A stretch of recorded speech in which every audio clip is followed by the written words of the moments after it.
Все, ребят, давайте позовем хозяина, спросим у него, почем купил, зачем купил, для чего, для бизнеса или так, для себя.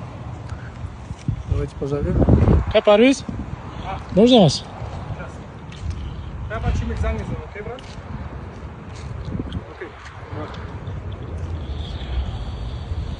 Я вас хочу попросить показать, рассказать про этот дом.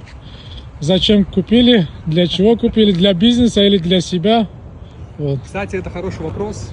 Сначала, как говорится, когда вы хотите купить и инвестировать в дом, всегда смотрите на своих соседей. Покажи соседей. Вот соседи. Видишь, какие соседи. Вот эти в доме, что хорошо, новые окна уже стоят. Они уже хорошие, да.